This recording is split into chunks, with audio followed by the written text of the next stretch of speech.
Okay. Got it. That's going to be taken care of. And order this. Okay, thank you for recording in progress. All right, let's get back to this thing. And we should be good to go. All right. How do we do this? Yeah, we'll get the committee rocking on this thing and see what I can come up with. And okay, cannot minimize. As you guys can tell, this is a hell of a learning curve for us. So Version 1.0. actually version 0.5. So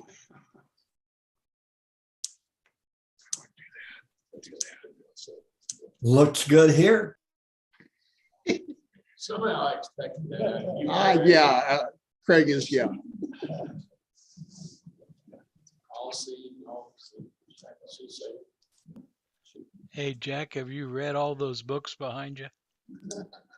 What books? What books behind me? You said Jack. Oh, Jack. You mean Jack? I've read about 2/3 of them. The rest are just holding up the bookcase. They got pictures, lots of pictures. all right, let's do this so I can start sharing again.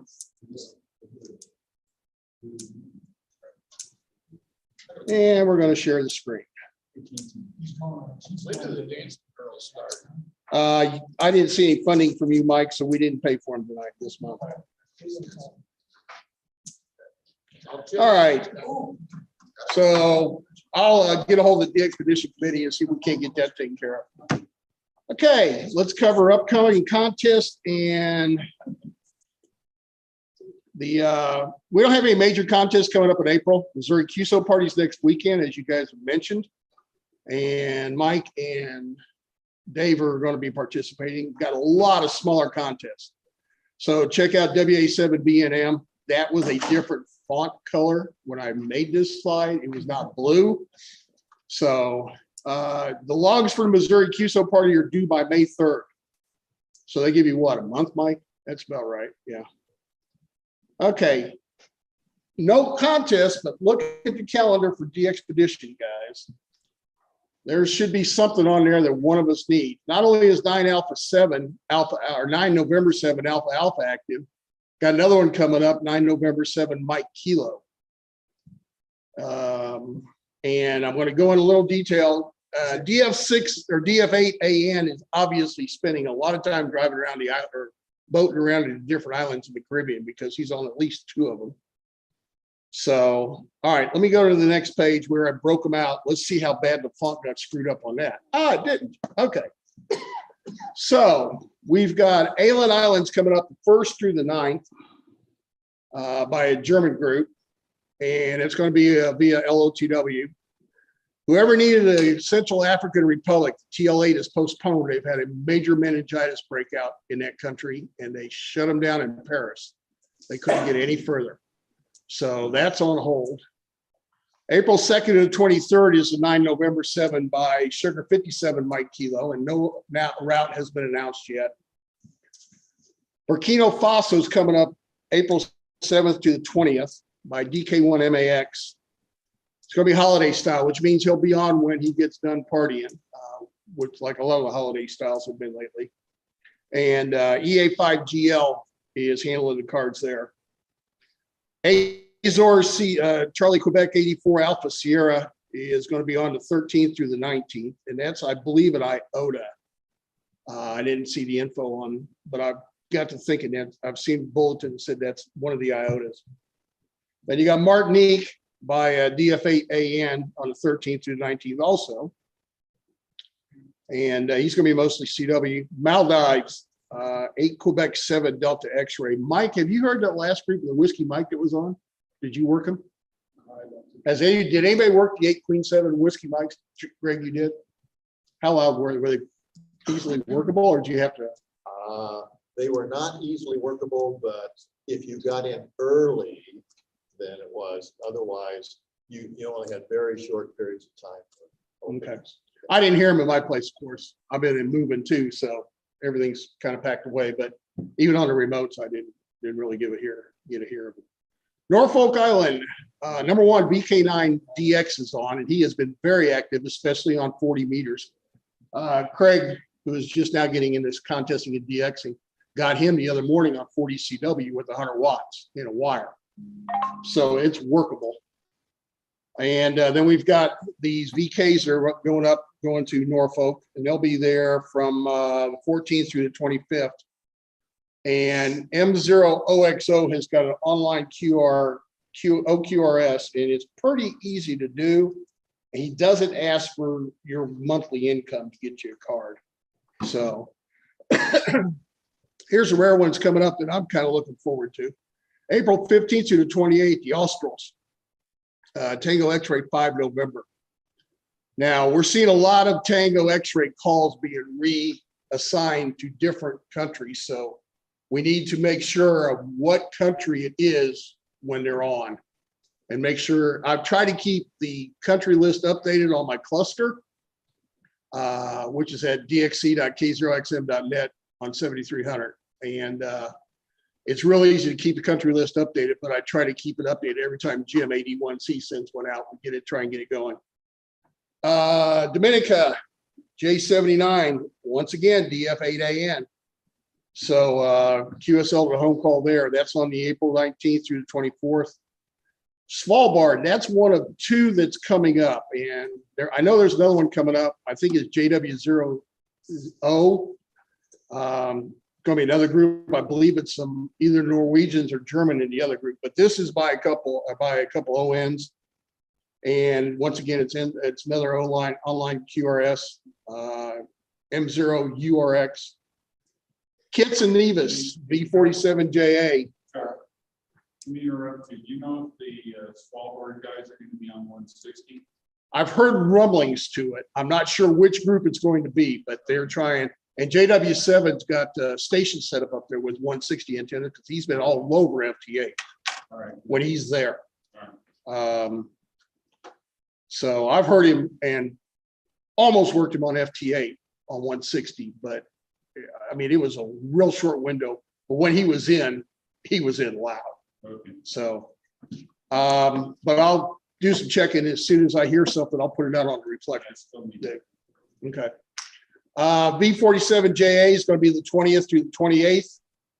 W5JON is obviously spending a lot of time in the Caribbean because he was on PJ5 here just a couple weeks ago, if I remember right. Once again, there's another ALAN by by some Polish operators with the same call, which is kind of interesting. So we're going to have to verify that call sign. 080EG, I don't believe it's going to be assigned to two different groups unless they're using a club station up there, but I'll check into that. And that's going to be on LOTW.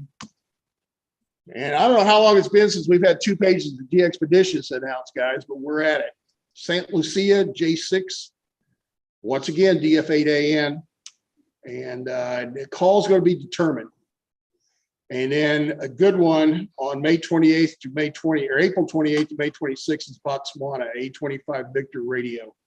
A lot of us remember when A22 Mike November was there, and Dave was very active and was easy to get. It hasn't been that way in recent years. So that's what we're looking at on DXpeditions. That last one is going to be holiday style, or is it going to?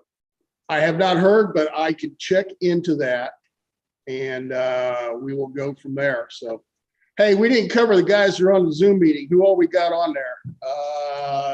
Mr. Jim, introduce yourself and tell us what you've been up to. I'm Jim, Alpha Charlie 0, Kilo November. I've been word working a lot this last week, so haven't been on the radio. I have to confess, but yeah, it's one of those things that I did put up a shower curtain to hold all of my spools of wire, so I am making some progress. What's it load? What band does it load up on? I guess it could load up on anything you want to cut it to. Too much inductance. Yeah, it's true. All right, thanks, Jim. Mr. Jack.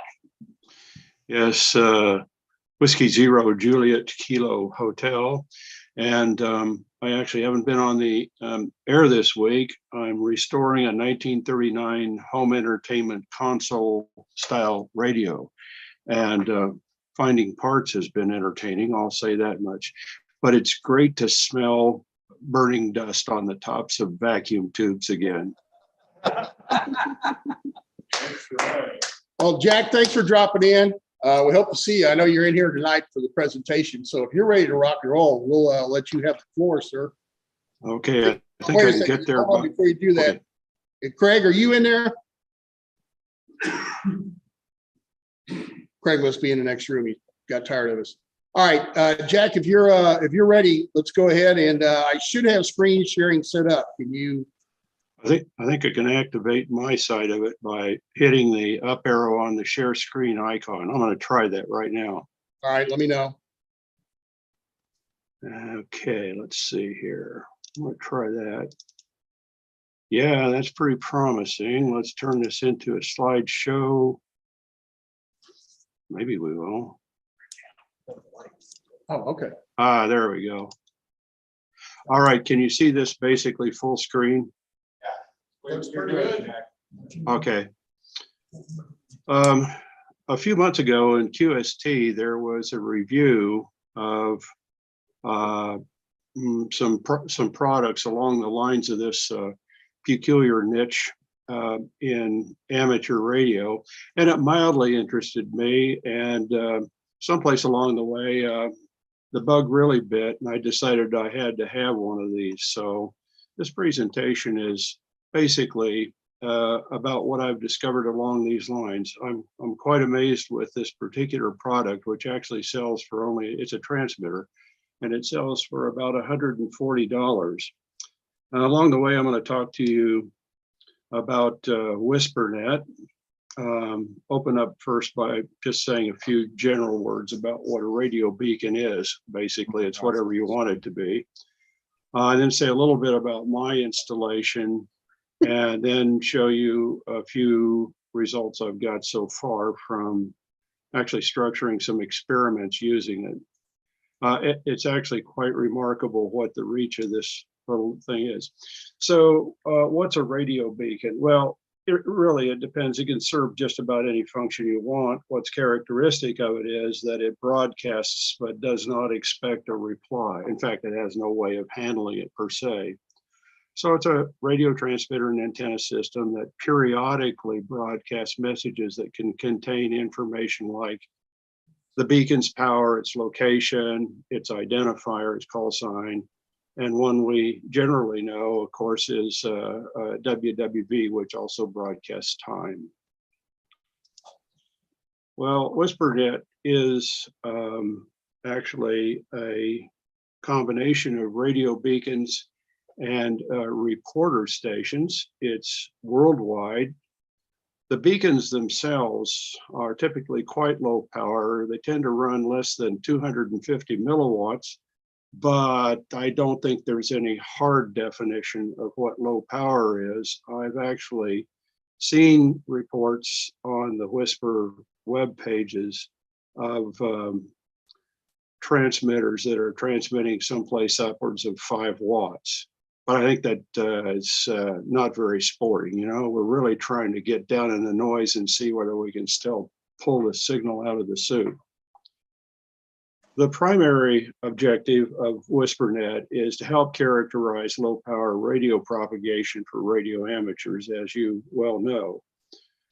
There's an indirect use of it, and that is to characterize, help characterize the state of the ionosphere.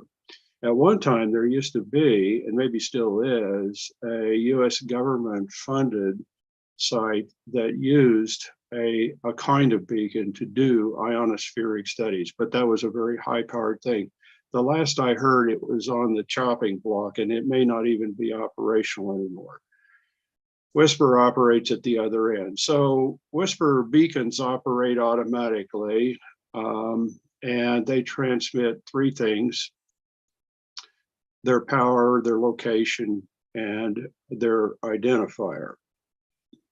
Now, on the other end, on the receiving end, there are WhisperNet reporters that automatically send reception reports via the internet to a WhisperNet reporter logging database.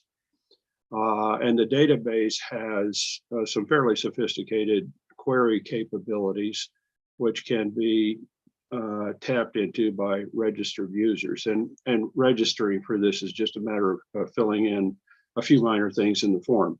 The WhisperNet site's down at the bottom of the page.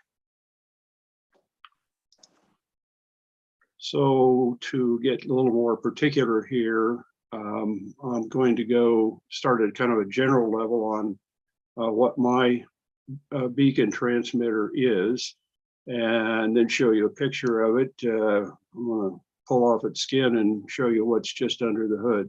So the manufacturer is a Swedish company called ZACTEC, and you can see its URL up there. The product name is Whisper Desktop Transmitter. This thing's not much bigger than a cigarette pack. You can see its dimensions, about 4 by 3 by 1 inch. It has a 200 milliwatt RF output.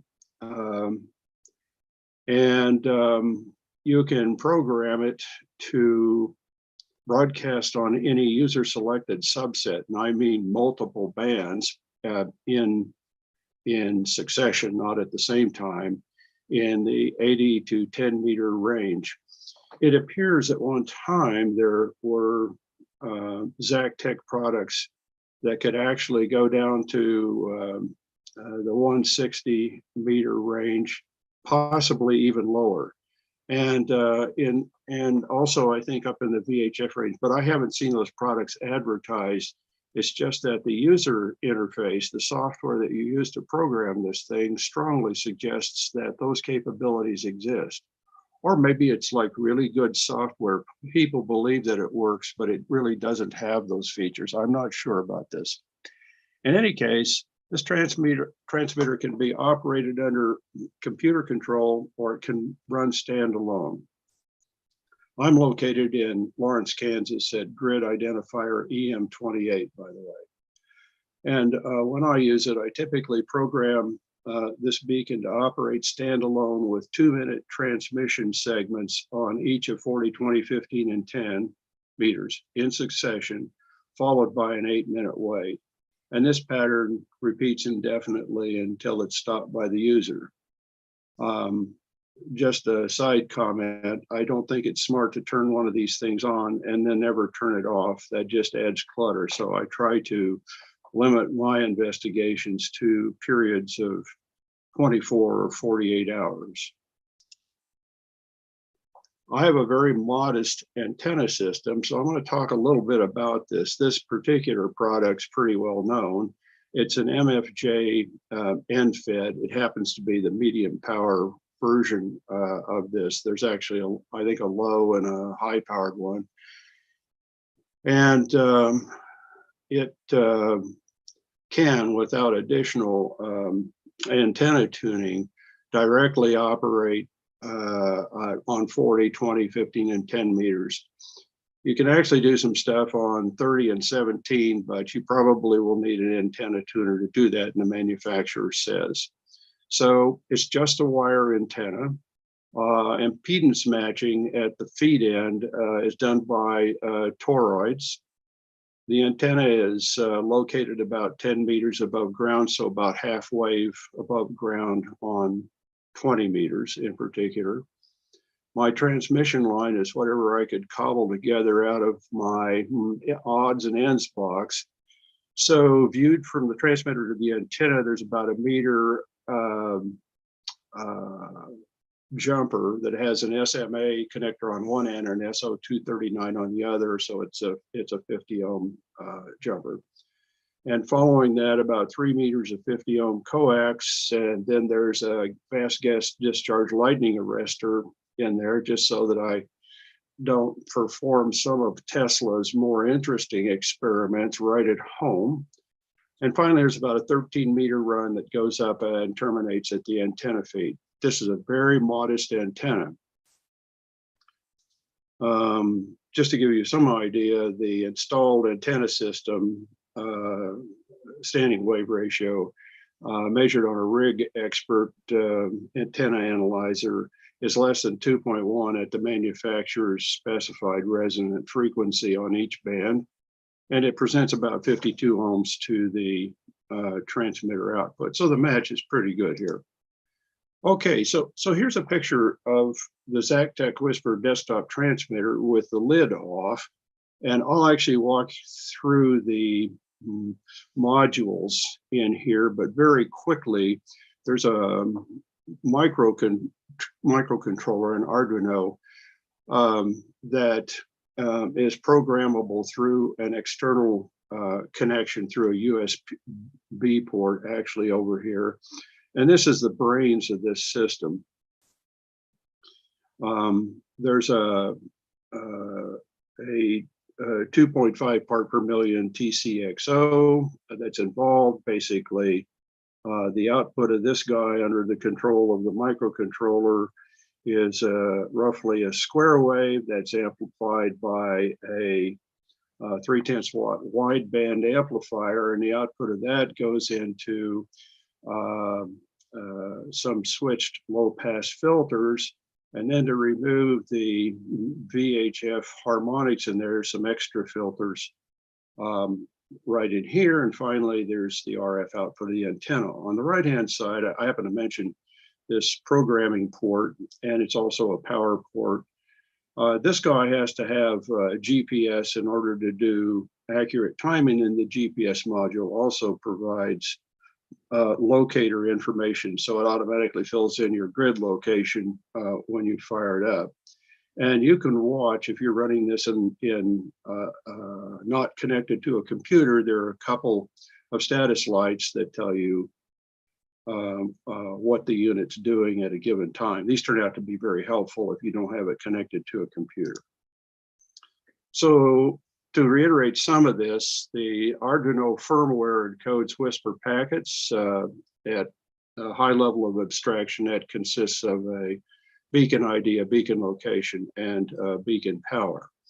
If you want to dive into the guts of the Whisper protocol, it's at the URL you see there, and down in the middle of this, you'll probably recognize a reference to the Princeton Physics Department and the famous call sign K1JT for Joe Taylor, who of course is an inventor of several low signal to noise communication protocols. Anyway, was there a question there, or is that just some noise that I made on my own? Okay, so at any rate, the square waves are generated in a Silicon Labs SI5351 operating as a phase lock loop. It's basically an RF oscillator for functional purposes anyway.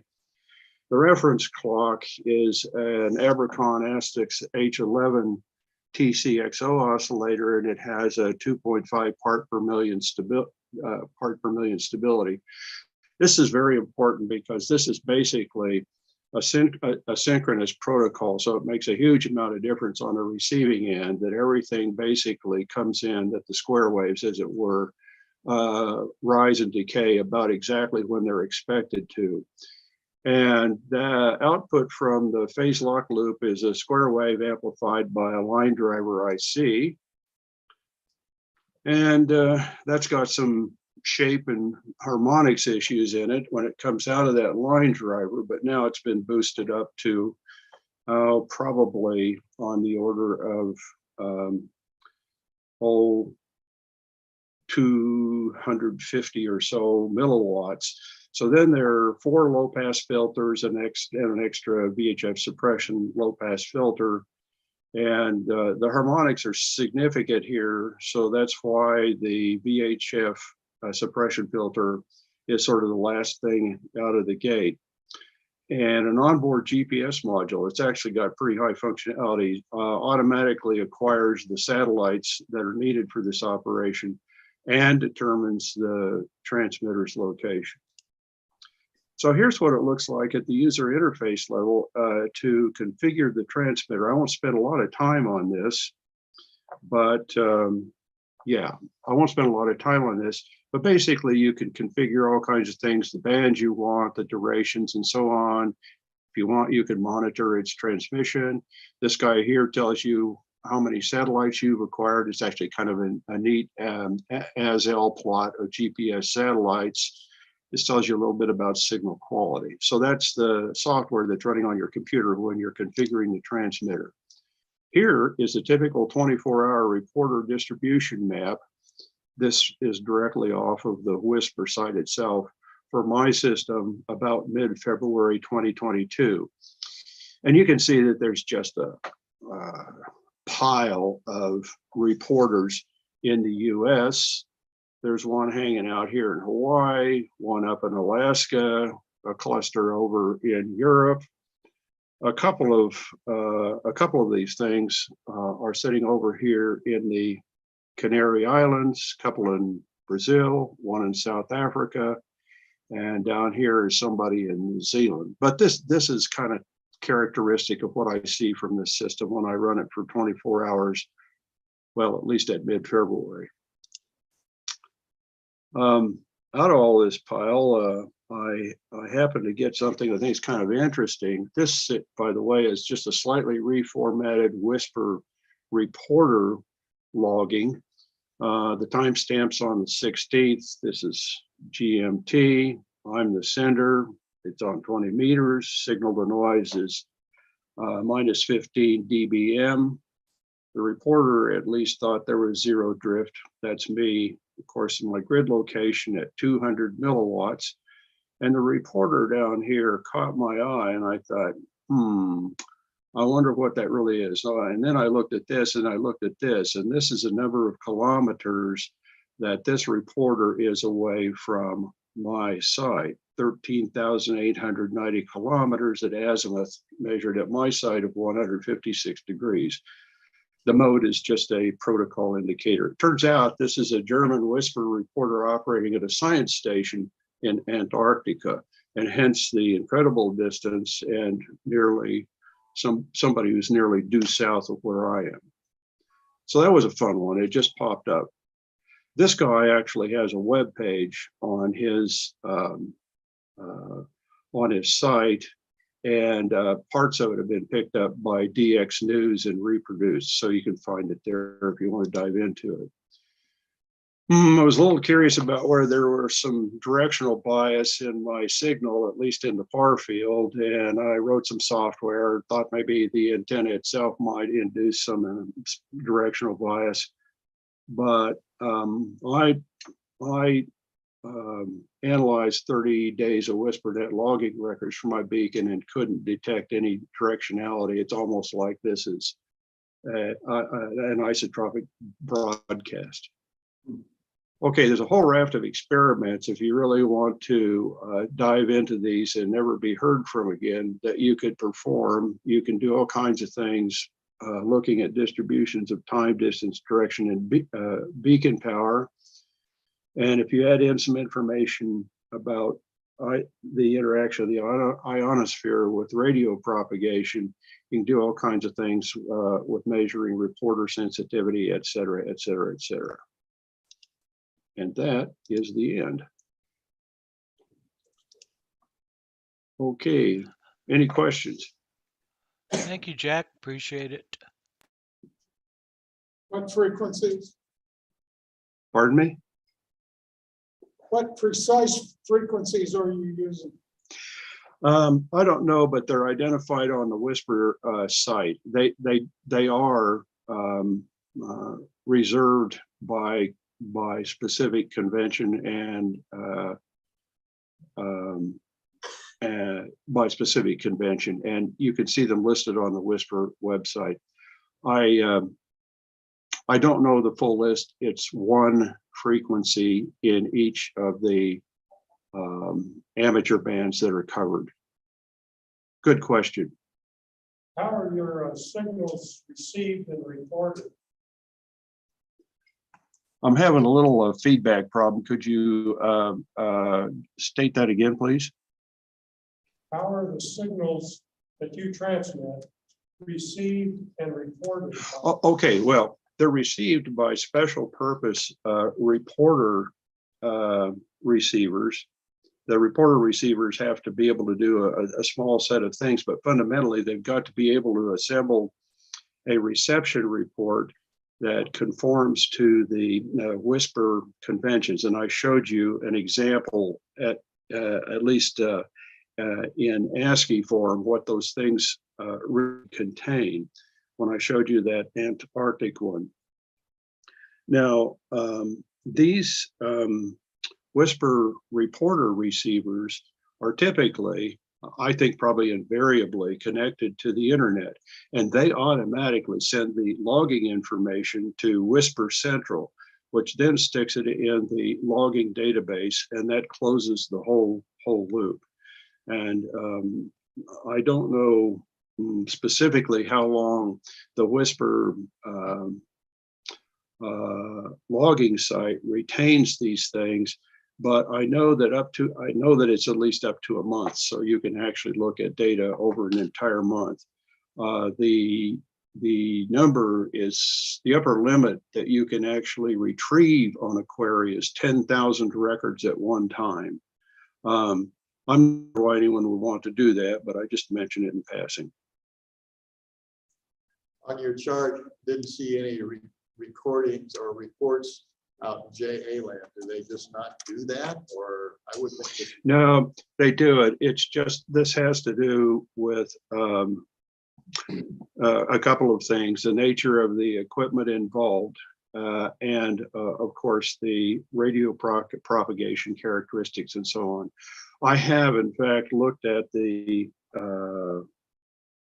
WSPR logging database, and I have seen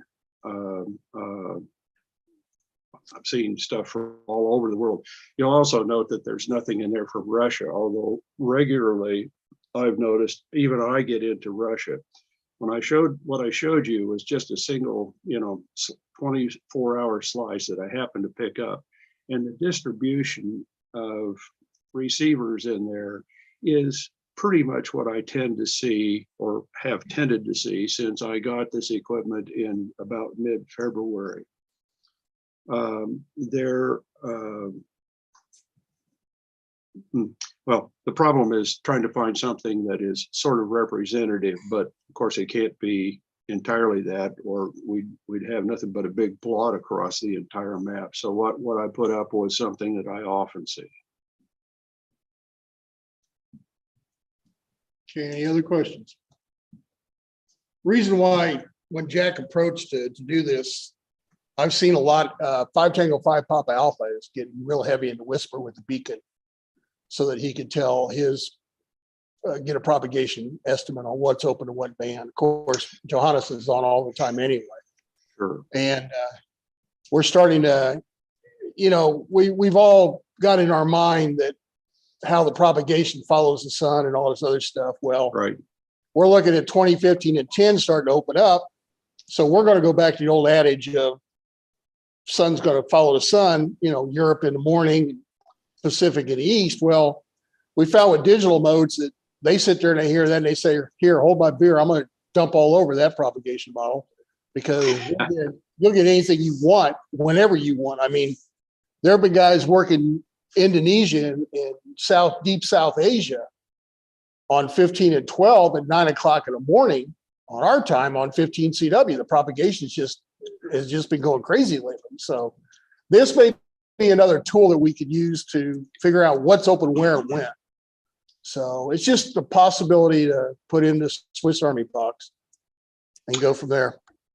Right. You can either see it as a tool to support your planning or scheduling for DX. It certainly is. It's excellent for that. But if you want to go beyond it, and certainly the last slide that I put up says, well, if you really want to go off in the weeds and just study the ionosphere, that is the propagation effects of the ionosphere without regard to its effects on amateur radio as such, you can go do this. It's even possible, just to mention in passing, that you can, when you see certain trending in the low power radio propagation, even on amateur bands, that you're looking at the precursor to a solar mass ejection. And those things can be, they can wreak havoc on the Earth's surface, for sure. But that's of interest to people who do space physics per se, and not to people who are interested in how, you know, they rack up the 350th country on their DX list. How do you determine distance and direction? Is that determined from the?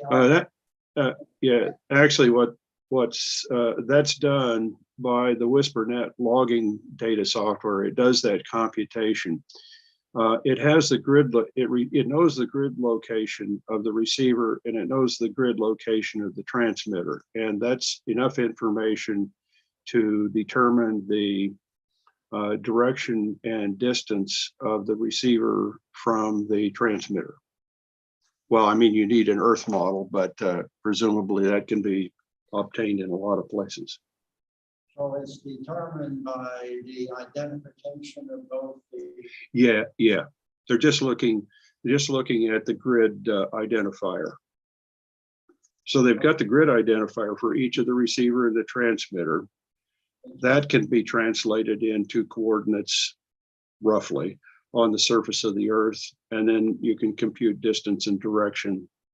Again, assuming an Earth model, an Earth surface geometry, geoid, for example. I don't happen to know which of those models that WhisperNet happens to use, but you have to assume one. Thank you. So the grid location is 4 digits out only. Was that a question? You're an Echo Mike 28. Can you further define that, or does the software just disregard anything after the 4th digit? Oh, are you asking the question of how you get from Echo Mike 28 to, say, Earth surface coordinates? Is that the question? No, I'm asking whether you could be more precise in defining your grid location. You can. Yes, you can. There's more information that can be put in there, but the default is to have this fairly coarse grid identifier. As I've used this Whisper transmitter, I just default to whatever it puts in there. But you can actually enter Latin longitude if that's what you want to do from the configuration software, and that will be transmitted instead of just the grid identifier. Jack, can you go from like Echo Mike 28 to like Echo Mike, or like I'm in Echo Mike 29 UA now? Can we put the two character designator at the end of it, or is the software? Yeah. The formats tolerated by the Whisper protocol allow for that possibility too. Okay. To dive into, I don't have these details off the top of my head. What I can tell you is that if you really want to see everything that could be packed into a Whisper logging record, including the things we've just talked about, just go out on the Joe Taylor site that I showed on the earlier, on one of the earlier slides. And that's actually the formal definition of the protocol, and it indicates all the variant message types, including these location identifier variants that you can put in there. Thanks. Any other questions? Well, Jack, we appreciate it. Very informative presentation. Thank you. Okay. Switch back to the videos. What video? Okay. I got Oh. one quick question, can I? Go, Mike. Hey, yeah, I noticed you're running 250 milliwatts. Have you ever put a 3dB pad in it, dropped it down just to play with it, experiment? I didn't catch all of the question. This is broadcasting at 200 milliwatts. Have you ever put a 3 dB pad in to drop it down even further and tried it? Oh no, but there are people who have tried to drive these things down to the 1 or 2 milliwatt range to, I don't know that they've used this specific equipment, but they've attempted to use WhisperNet for stuff in the using 1 to 2 milliwatt transmitters. And I've seen logging data on the WhisperNet logging database that indicates as much. Last question. How much are those transmitters Cost? cost? Yeah, well, about $140 is their list price. And then there's about $30 of shipping from Sweden. I don't know that there are any vendors except the manufacturer itself. It looks like a cottage industry, and the guy that owns the company claims these are all handcrafted. And I get the sense, well, one hopes they're at least reproducibly handcrafted. But I get the sense that we're probably looking at a firm that's maybe 10 or fewer people. Okay. Sounds good. Well, Jack, you want to turn off your screen share, and everybody wants to go back and see everybody's glorious face. Yeah, I understand. Let's see, how do I do that? Stop share might be a good choice. There we go. And sure enough, Hey, I know who iPhone is. We lost Craig. Mr. Myers, I see you logged in with no video. Why don't you say hello? Larry's been a member for a little over a year, KF0XU. And we're bringing him along. He's been at DX for a long time. Once he got all his cards in, we found out he's got well over 200 countries worked and about almost 200 confirmed. So go ahead, Larry, floor is yours. Say hello. Good evening, guys. Nice to meet y'all.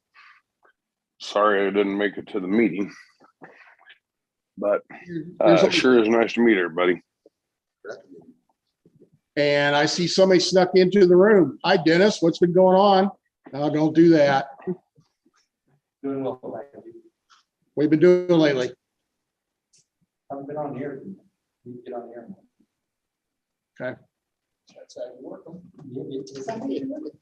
Yeah, that's the club mission statement, butt and chair. Yeah. Okay, anything else, you guys? First of all, the most important thing, pie eating contest. Where you guys going? Denny's looks like it. Don't say anything about Dayton. Oh, yeah, go ahead, Bill. I'm sorry. Cranial flatulence. Okay, I don't have much exciting to report about the CW pilot competition, except that Tim Duffy tells me everything is going to be fine. I think it's most every. Well, we can laugh, but, or you guys can laugh. Things have generally always been fine when he says they are. That's the. Tim's pretty I've got a lot efficient. of confidence there. Yeah. So I have confidence in. anyway, they've been very busy, getting things prepared among other things. And he and Terry, his assistant, are going to be. He tells me in his latest email, which was about a week ago, that they'll be in touch with us around April 6th or April 7th for Russ and he and I and Terry to get the specifics squared away. What we need to know, of course, and I know Zap, you're listening there pretty carefully. We need to know exactly where this is going to take place in relation to their super suite. I think we announced over the last year or so, we've talked about how the club is thrown in with the other clubs who and Mr. Duffy, who's put together the big contest super suite. The big thing this year is that the whole schmear has moved over to a new hotel, a new location, the Hope Hotel, which is a little bit east of Dayton, really on the grounds of the Wright-Patterson Air Force Base. So that's where the suite's going to be held. That's where the super suite's going to be held.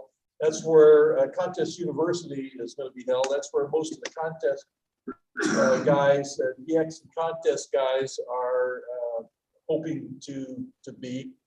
But I've never seen it, and I don't know how many people have, almost nobody. So it's really gonna be a big leap of faith this year. We're walking in a dark cave. What I'm hoping or what I'm shooting for the club is that we have a separate, quiet place adjacent to the big suite to put on this, to put on our competition, and then be able to be within close wiring range so that we can continue to present the Morse race. And those are some of the main things that we're going to try to get figured out here as soon as Duffy gets a hold of me. The newer TVs, because my 50-inch will do this, you can put screen share on and wirelessly connect to that television to put the horse race up if you need to. Yeah, we've tried to do that. We've tried to use wireless situations in the past to no avail due to the overload of signals there in the area. Yeah, it is. I keep And all it forgetting it takes is is date. all it takes is one little glitch, and we're back to square one. So we tried to wire things just as coppery as we can be. Well, those, of course, since Tim's probably the only one that's seen this place out of your conversation, I think so. that list of questions would have to be posted to him to make this run smooth. So, Right, yeah, that's what we're gonna have this, that's what our conversation is gonna be all about when we meet. And then, by the way, the plan this year is for us to go up a day early. And Russ and I and Zap have all got rooms for Wednesday night up there. So we've got one more, we've given ourselves one more day. And we hope that that'll help clear things up as well. Plus maybe give us the chance to go to the contest dinner. Russ and I have never been able in all these last 40 years or whatever to go to the contest dinner because we work from about 4 o'clock in the afternoon until 8 p.m. or so, just getting the darn thing ready to go. well, this will help you guys in that aspect and it'll take a big cost off the club where we aren't paying for the suite now. Yeah, and that brings up item number 2. And We talked about this. I know what you're going with. Go for it. the next thing, Chuck and I have talked about this a bit. The club, I believe, needs to kick in to the expenses of this, a bit into the expenses of the suite. This isn't all borne by DX Engineering, and it's supported by a number of the other contest and DX clubs. And so I'm going to try to get a feel for about what an appropriate amount would be. I know what we've spent over the years on our suite itself, and I don't want to spend that much. Oh, no, there's no way. There's no reason for it. But it'll be interesting to see. And we've got another club meeting before Dayton. We've got one more club meeting. And Okay. so what I'd like to do is have us postpone any decisions on what we might contribute to this until, since I'm not going to be talking to him until April 6th or 7th, and we'll see by the time we meet at the end of April. Rick's been awesome. All we got to do is just get a figure to it, right? What's Right. the name of the hotel you're gonna be at? It's called the Hope Hotel, and I hope it's okay.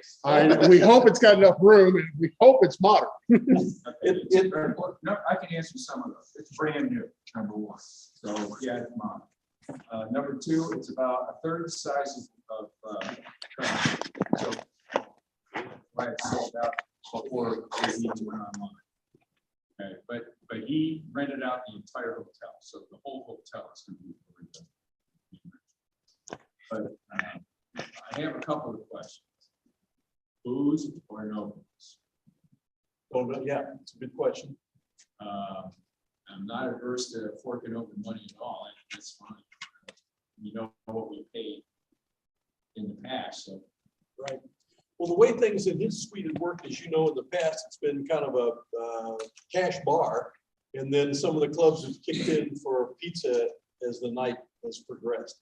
Yeah. And I'll find out if that's going to be the situation as well. That's life is sure easier if that's the way it's handled. It'd be great. Right. And third, our liability policy is still in place. I just paid. Great. So we call. Awesome. Do we still need it with this change? Since it's a club function, I think we would, right? The liability policy. Oh, hell yes, we need it. Yeah. Just like absolutely. Even hanging the banner is going to have us some liability. Yeah. They're going to walk in and somebody gets hurt. First thing they're going to see is a KCDS club banner somewhere in there, hopefully. Who they're going to come after. are going to come after Rick because we're going to point them all to Rick. He can afford it. Yeah. Yeah, he can afford it. Rick did it. For the amount of money that we pay for what it provides, I think it's well. Yeah. Whether we have a Yeah, that's right. It's not Elm used to Hall us. premise. You're right. Yeah, it was pretty critical there. Crown Plaza got this. Okay, 2 hours or is there anything else you need, want to throw No, on? no, no. that's- Okay. That's it for me. Appreciate that, Bill. We're really tickled with all the work that you're doing, you and you guys are handling. Yes, Mike? Are the computers and stuff up to date, okay? Well, I wish I could say they were up to date. They're okay. And Russ has checked, hasn't checked them for the last 6 months. He's gonna put a law out, put it together and make sure everything's working. The issue that we have is that the computers are getting pretty old. They still are running XP. We're still running kind of a 1.0 version of the software, and there doesn't appear to be any 1.1 on the horizon. So we're still gonna have to be kind of. Has anybody tried to run it on Windows 10? If we decide to come up or will they? Yeah, well, we'd have to find out. Mr. Anderson, CWT or the CW Ops, when they did W4DXCC, by the way, guys, Dave is president and the proprietor of W4DXCC. How many stations did they run at the same time on their CW contest? Oh, I think it was just one check. Okay. I couldn't remember. So, No, I think it's just the one. okay. Yeah, they don't do a full blown thing there. All right. So it wouldn't compete with or be able to work like Yeah, ours. no, I think that our format's great. I think the equipment, Oh, yeah. and the facility and how we can run people, through there quickly is gonna be the key. And it'll also. That's one of the selling points. Who knows? We don't know who's showing up, I mean, it was just very recently that they decided to go ahead with Hamvention at all, so. There's a lot of guys on some of the forums that have been saying they're not going because they're scared they're going to get COVID. Right, so. So it's still up in the air, but we hopefully will have turnout. Yes, sir. How is Russ really? Yes. I think he's okay. He kind of went radio silent. Had a lot of us concerned.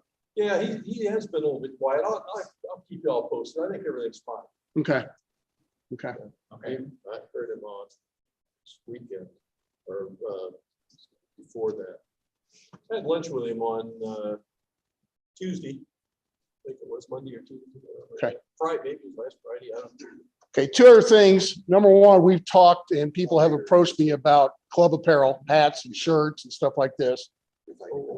I've put a call into our old supplier. She has not returned my calls and she's been pinged by Lee and she still I haven't heard back from her.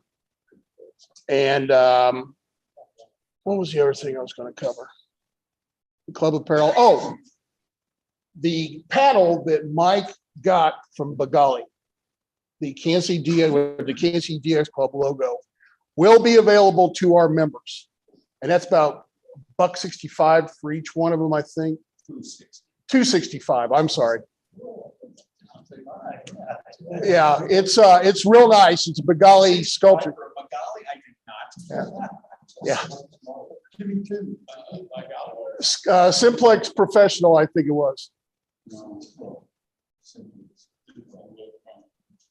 Yeah, but it will be available. It's got a light blue base as opposed to, you guys have seen the pictures of it when we gave it to Mike. It is a nice looking paddle and Mike loves it. He says it's the only one that stays in one place on his table. So, and they are weight. I've got a sculpture in my place. So if you want to go through that and get one of them paddles, it'd probably behoove you to jump on it. That way that you could pick it up at Dayton if you go instead of getting it shipped. No, Let me, go ahead, Rick. I already ordered all of it. And she's working on getting more production through this month, but I ordered 3 of them. Okay, One for Lee, one for me, and one for Josh. Josh. Now, they'll naturally be available at some point, but they are not going to local gate. They are not. They are not.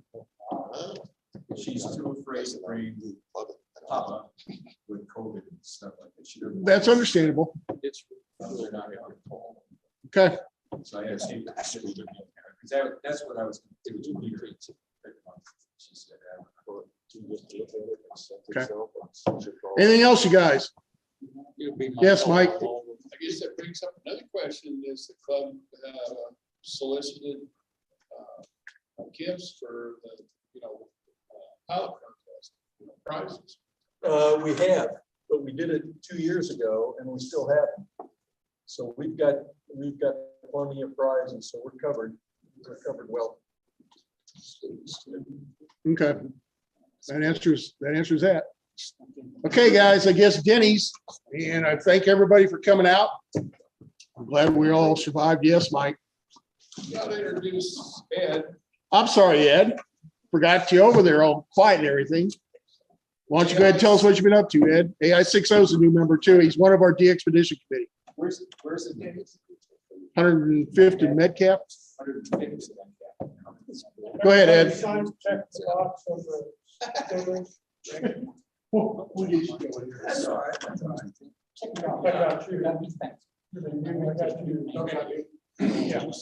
Go ahead. Okay. Mr. Ed has the floor. AI60, and I'm recently moved about a year and a half now, I guess, in San Diego after 25, 30 years in California. And first time since 1958 when I was licensed that I've had a house. And put the tower up about a year ago, and that's been fun. And doing some DXing, mostly contests. I'm at 274, 252 convert. I don't chase QSL cars like I ought to, but it's a little bit easier now with LOTW. Oh, yeah. Mainly on CW and do a little reading, and then I do a little bit of sightseeing. Just did this weekend. I think I did 374, 375 contacts. And, You just hook them up with Jeff. With who? He's already in the, out of the interesting circuit for an amplifier from San Diego back to him and back to them and so kind of interesting. But anyway, I'm glad to meet all of you now face to face. I assumed that you guys would let me join because before I even moved, I wrote paid dues and assumed you'd let me in. oh, no, you haven't heard about us here in the Midwest? We just take your money and you're left hanging. Oh.